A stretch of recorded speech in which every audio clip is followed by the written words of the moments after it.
শামীম হোসেন পাটোয়ারিকে যখন সেন্ট্রাল কন্ট্রাক্টে রাখা হয় নাই তখন গণমাধ্যমে বেশ কিছু রিপোর্ট প্রচারিত হয়েছে, আমরা অনেকেই কথা বলেছিলাম এবং এরপর এমনটাও শোনা যাচ্ছে যে শামীম পাটোয়ারি তাকে সেন্ট্রাল কন্ট্রাক্টে অন্তর্ভুক্ত করতে যাচ্ছে বাংলাদেশ ক্রিকেট বোর্ড।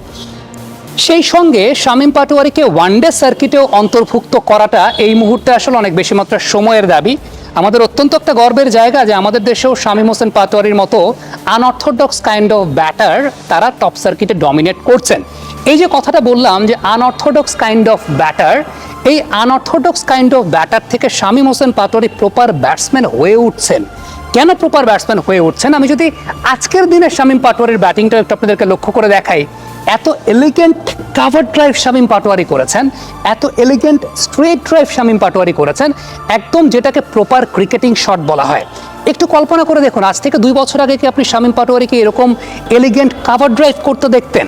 এরকম এলিগেন্ট স্ট্রেট ড্রাইভ করতে দেখতেন? বিষয়টা কিন্তু সেরকম থাকতো না। শামীম যে কাজটা করতে পারতেন সেটা কি পারতেন?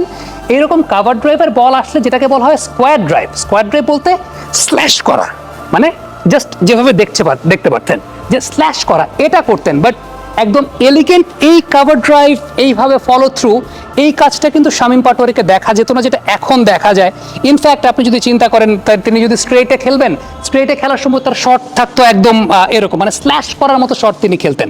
এখন যেরকম আমরা দেখতে পাচ্ছি যে একদম সুন্দর স্ট্রেট ড্রাইভ করে তিনি ফলো থ্রুতে ব্যাট রাখছেন, এই যে কাজটা, এই কাজটা তিনি পারতেন না দেখেই শামীমকে যেটা দেখা যেত, যে বলটা আসলে বিহাইন্ড দ্য স্কোয়ার খেলার না, সেই বলটাও বিহাইন্ড দ্য স্কোয়ার তিনি খেলতে যেতেন।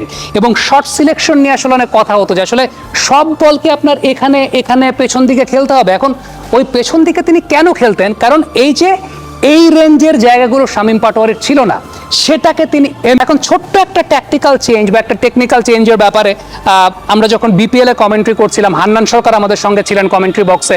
আফটার দ্যাট এই পার্টিকুলার ব্যাপারটা নিয়ে শামীমের সঙ্গে আমার ব্যক্তিগতভাবে কথা হয়েছে। ওই টেকনিক্যাল একটা চেঞ্জের জায়গা, যে আগে তিনি যখন ব্যাটের হোল্ডিং পজিশনটা ছিল, ব্যাটের হোল্ডিং পজিশনটা থাকতো হচ্ছে পয়েন্ট করা টুয়ার্ডস ফার্স্ট স্লিপ বরাবর।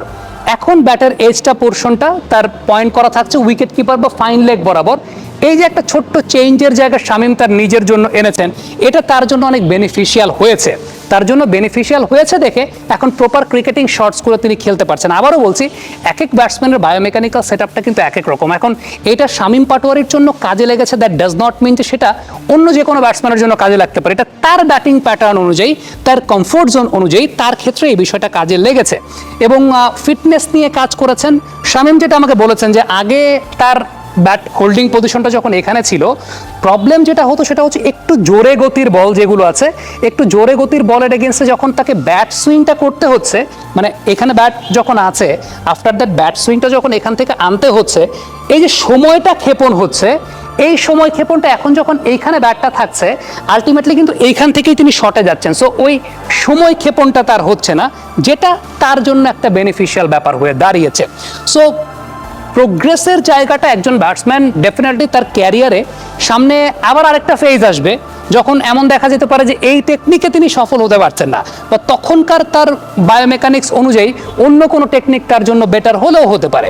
সো ক্রিকেটের ব্যাপারটা আসলে এরকম। এবং মডার্ন ডে ক্রিকেটে যারা স্পোর্টস সায়েন্স নিয়ে গবেষণা করেন, বা মডার্ন ডে সময় যারা এই ব্যাপারগুলো নিয়ে, বায়োমেকানিক্যাল ব্যাপারগুলো নিয়ে গবেষণা করেন, তাদের এগুলো কিন্তু অনেক বড় কেস স্টাডির বিষয়ে চলে যায়, যে একজন ব্যাটসম্যানের ক্যারিয়ারের বিভিন্ন স্টেজে বিভিন্ন টাইপের অ্যাডাপ্টেশনটা প্রয়োজন হয়, বিভিন্ন টাইপের টেকনিক অ্যাডজাস্টমেন্টের প্রয়োজন হয়। এবং এখানেই আসলে স্পোর্টস সায়েন্স এখন একটা অনেক বড় ব্যাপার, একটা বড় ব্যাপ্তির বিষয় হয়ে দাঁড়িয়েছে, যেটা নিয়ে আসলে উন্নত বিশ্বে অনেক গবেষণা হয়। আনফর্চুনেটলি আমাদের দেশে এরকম কোনো ইনস্টিটিউশনের জায়গা নাই, বা আমরা এগুলো নিয়ে আসলে ওইভাবে চিন্তাও করি না। But let's hope for the best, একটা সময় হয়তো হবে। বাট